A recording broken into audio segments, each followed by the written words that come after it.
Welcome to iScope Media. Here we bring you one-on-one exclusive with iScope Media. Today with us, we have an incredible personality with us. She's working for the betterment of mental health of the society and children in particular since 1.5 decades. Despite being young, she has devoted almost 2/5 of her life for the care and welfare of children suffering from autism, mental retardedness, depression, suicidal tendencies, and obsessive compulsive disorder. She has been actively involved in spreading awareness among general public through seminars, workshops, and camps. Her expertise in these areas has been recognized by various quarters. She has been awarded with the Ideal Women Achievement Award 2017. Well, that is the award given to 50 women all over India for providing best services in their respective areas.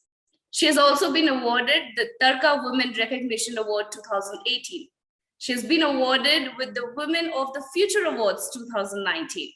She has also been awarded with the Vivekanand Gaurav Samman 2020.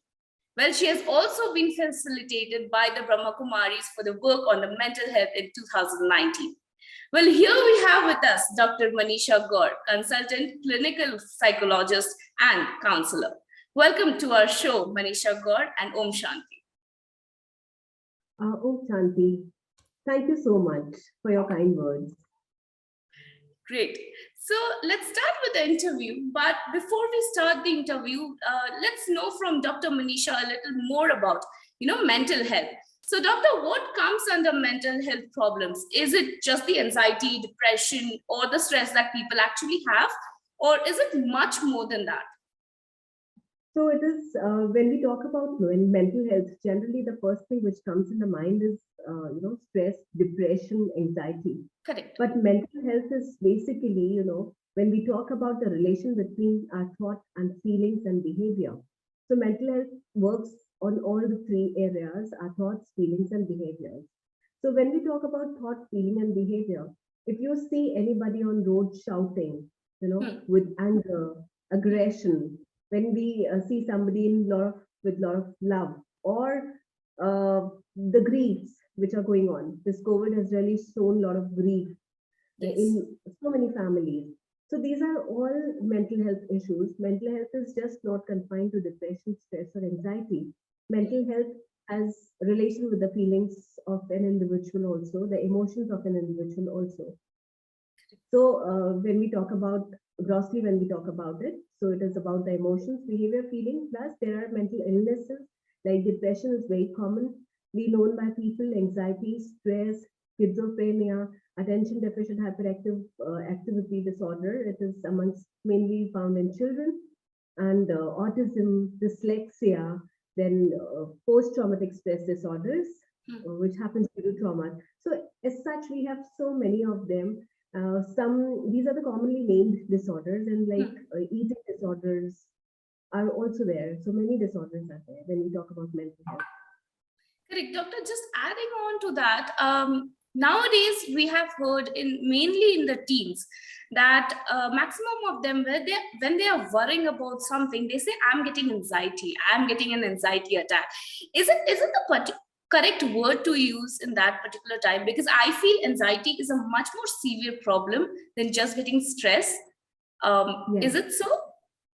That is right. So anxiety has much more severe symptoms, but there is a generalized anxiety. When we talk about a general anxiety, it is basically when you have butterflies in your stomach, when you have extreme emotions, anxiety prevails, that feelings prevails, and when those feelings get an access, that becomes a disorder. If that feeling, so every student must have noticed palpitation, sweating in hands before giving their examination. Yes. Yeah. Even I did. Yeah. So that is also an anxiety. So anxiety is commonly present everywhere, but if it gets an access, if it is beyond our control and we are not able to manage that, then it becomes a disorder. If it persists for a longer period of time, say it has been happening for 2 months continuously, 3 months, then it becomes a disorder and it needs the treatment. Okay, perfect. So, so when we talk about mental health, according to you, what is the awareness level in India about mental health issues? Like, because we know people don't actually either accept it or accept their own problems or accept the others' problems also, that they are going through mental health issues. So, what do you think is the awareness level in India? So when we talk, when we talk about the awareness thing, India is better than what it used to be earlier in earlier years. So we still have that awareness. People have started approaching the mental health experts. But here the problem is that people are just aware of one particular disorder. Majorly, if we talk about depression, we talk about anxiety, and we talk about stress.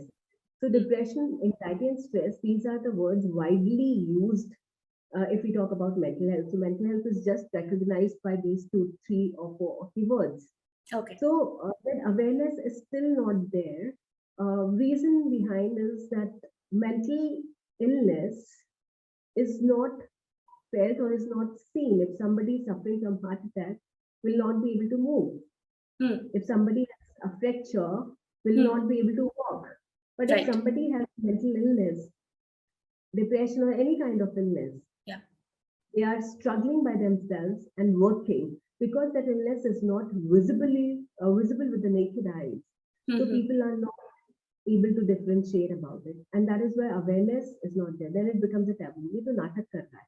This is the general word used.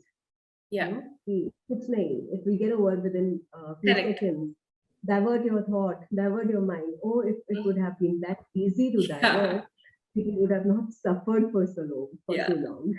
Yeah. So, ma'am, why is mental health considered, much more different from other health issues? Like, we know how much we have come forward in India. So, why isn't this considered as a problem? I mean, why don't they consider it like the other diseases or the other problems that actually people are facing? So, what is the major problem why people in India don't see it as, mental health issues as a problem? So we are in the country where we have, in a spiritual country, very religious country. We have so many religions and everything. So generally, when anything happens, which is what happens in mental health, there are two kinds of disorders. One is neurotic disorder and one is psychotic disorder. When we talk about the neurotic disorder in mental health, it is basically the person is suffering and person can feel that I'm suffering, but is able to manage the daily routine tasks and activities. All right, they're able to do. So that visibility is not there about the illness. Psychotic illness is the person is suffering and the person is not knowing by himself or herself that I'm suffering, and the others get to know through the behavior of the person. There is change in the behavior. They would talk excessively, or they would talk weirdly, desire talks, or do not stop. They won't stop at all. There's few certain things. So when these kind of things happen, in our country, where people believe too much into God and the supernatural powers. Correct. So the first thing which comes in is तो कुछ problem हो गया है, इसको पूजा करा लो, देवताओं के पास ले जाओ. हाँ, right? पूजा करा लो. They visit the temple, they visit the faith healers, they visit all the people, but do not visit a psychiatrist. So that becomes a problem here, that awareness again is not there, visibility of illness, because people are able to do the things by themselves. They are able to manage the neurotics, especially, which has the major number in the country. So people do not see it as an illness. Second thing is it's psychiatric disorders. Mental health problems are not fatal. Suicide, yes, it's fatal if we talk, because suicide is also an illness. So suicide, yes, is fatal, but other illnesses are not fatal. Because they are not fatal, people do not take it that seriously. All right. Heart attack is fatal. It's all about life and death. So it is heart problems are taken seriously. Any other problems are taken seriously, they give a lot of pain. But if your mental health is not okay, you should remember that nothing is possible. Correct. So how important is it to be aware about the mental health and self-care? Like you said, the awareness is much more than what it was earlier, but they're not considering it. So how important is it for people to know about it and know that how important is this self-care and to take care of their mental health? If your mental health is okay, what I told just now, you're able to do everything. If you're disturbed mentally, despite of having all your body parts normal, all your organs normal, you do not feel like working. You know? If the person is suffering, for example, people will be able to associate well it with sadness or depression.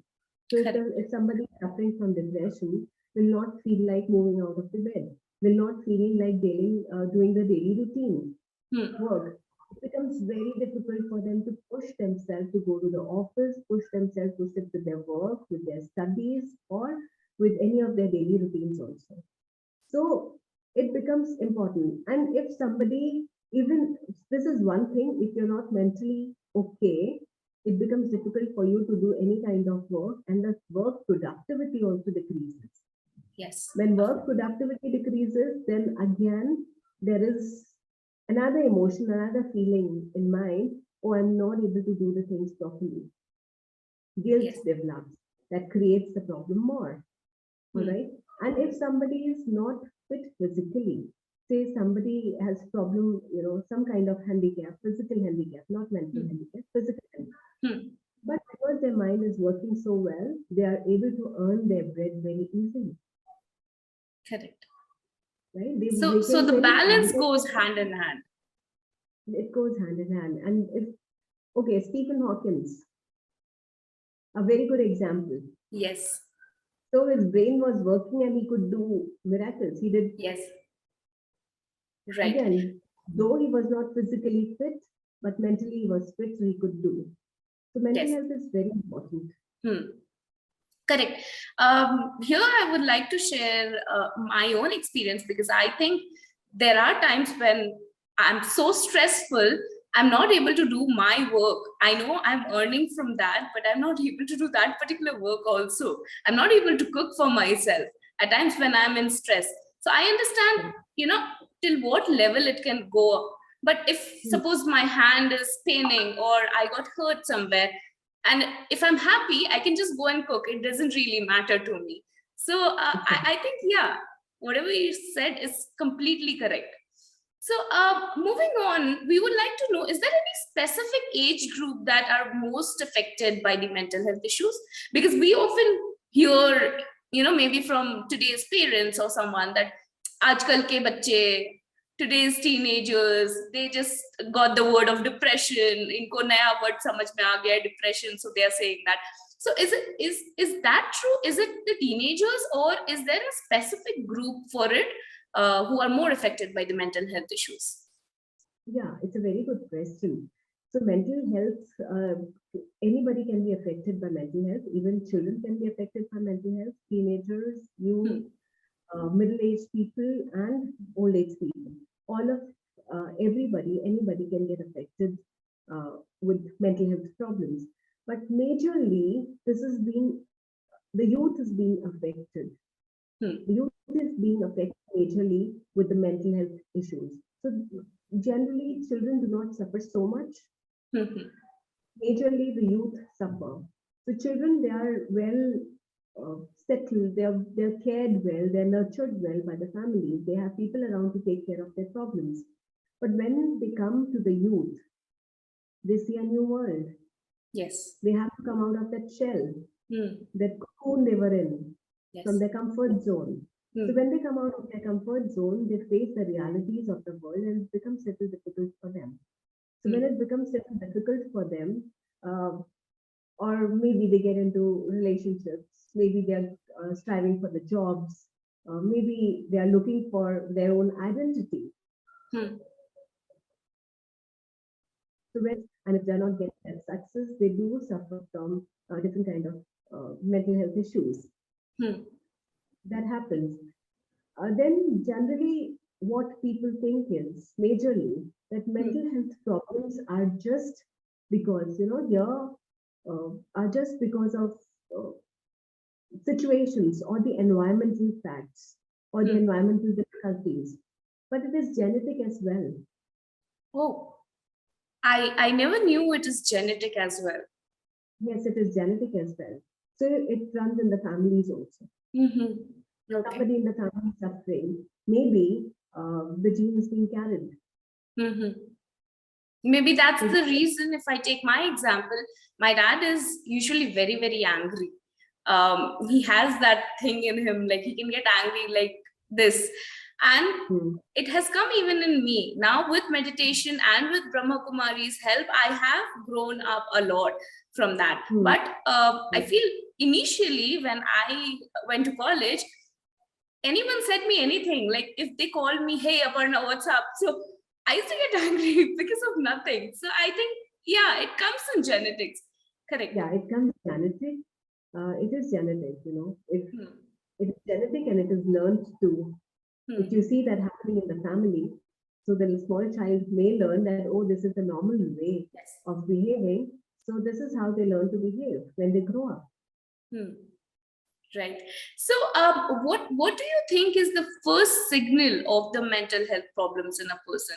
So, we know it can be as minor as just being stressed and sitting there alone in your room, or it can be Hmm. much severe than that, having anxiety attacks or panic attacks. So, Hmm. what do you think is the first signal of the mental health problems in a person? So initially, when there are mental health problems, they're visible, clearly visible is the change in behavior. Mm-hmm. So if there is change in behavior, say Hmm. if a very talkative person has started remaining quiet, Hmm. a very bubbly person has started remaining quiet and calm. Hmm. So it is a clear visibility that, okay, things are not normal. There must be some kind of change. So behavior change is one specific thing. Sleepless, then next comes is like whether you're able to take the proper sleep or not. Hmm. So you get in bed and it's been 15 minutes, it's been 20 minutes, it's been half an hour, and you're still awake. You're still with your open eyes. You're not able to get the sleep Hmm. or disturbed sleep. You're waking up frequently during your night time, or you Yeah. wake up too early and you're not able to get back to sleep again. So these are certain things which are visible. So behavior change, your sleeping patterns, your eating patterns, Hmm. भूख ज़्यादा लगती है. Hmm. Binge eating, you know, you start with binge eating, eating too much. Yeah. Even if your stomach is full, if somebody offers you something, you would eat, eating too many chocolates, Yeah. too much of sweets, Yeah. junks. So when these things, or there can be opposite thing also, that you do not feel hungry at all, don't Hmm. feel like eating. Hmm. Families force you to eat, Hmm. that at least eat a chapati. No, I'm not hungry, I can't. Just give me half. That kinds. Yeah. So we can consider insomnia also in this factors. Yes, that is what I talked about, sleeplessness. Yeah. Okay. Yes. Great. So, moving on, doctor, what are your suggestions since we came to the end of this interview? Now, what are your suggestions for our viewers who are going through similar problems, but they don't want to accept it publicly, and but they would be watching our interview now, so I'm sure they'll get this answer to all their questions. So, what is your suggestions to them? There are people who are having the minor problems, just stress, but there are also people who are having suicidal thoughts. So what are your suggestions for all of those viewers who are watching? Yeah. So one thing what I would like to tell you, again, when a little different from your question, I'll Hmm. come back to that also. When Yeah. we talk about sadness and depression, Hmm. suicide, these are the things. Suicide is an illness by itself. Generally, when there are breakups happening amongst the teenagers, or there Hmm. is some job issue, or there is Hmm. some difficulty in the family, financial difficulty, so Hmm. that is momentary sadness. People do confuse it with depression. अरे मुझे तो depression हो रहा है, मेरा breakup हो गया, depression में आ गई हूँ, या depression में आ गया हूँ. So Hmm. generally, it's sadness which is momentary, which gets over within some time. But if steadiness, again, I told initially that if these things persist for longer and you're not able to cope up with them by yourself, then it becomes a problem, alarming situation. It must seek in help. So here to all the viewers, I would say that mental health, so being mentally ill is not a choice, but recoveries can be your choice. So if you're feeling some changes in yourself, or if somebody is observing and telling you something, so don't feel shy to take help, seek help from a mental health expert. You can always visit a psychiatrist or psychologist, your mental health experts, and seek help. And you are the one who can break the stigma and work on it. For suicide, specifically, I would like to say that if you find your friend or anyone who has been in a low phase for some time, or who has hinted you at any time that my life is not worth living, I don't want to live, or any kind of hint, please do not leave that person. Give your ears to that person, listen to the person, and of course, professional help is must, should be required, should be taken. Right, Dr. Manisha. Thank you so much for coming to our show. And I'm sure all our viewers, and we know somewhere or the other, everyone is having problems, especially in this pandemic time. They would have loved our show today. So this was Dr. Manisha in our show today in iScope Media. Thank you, Dr. Manisha, for coming to our show. Thank you very much. Thank you, Aparna. So to all our viewers, you can contact with Dr. Manisha Gaur. She's the founder member of Mental Health Awareness and Positive Thinking group named Positive Mind Happy Us on social media platform on Facebook, and runs a YouTube channel with the name of Dr. Manisha Gaur. You can connect with us, watch more of her videos, and help yourself stay calm, stay happy, and stay healthy. So like we say, mental health and mental balance is critical to leading a happy life. So this was Aparna Singh from iScope Media. Thank you for watching. Thank you very much.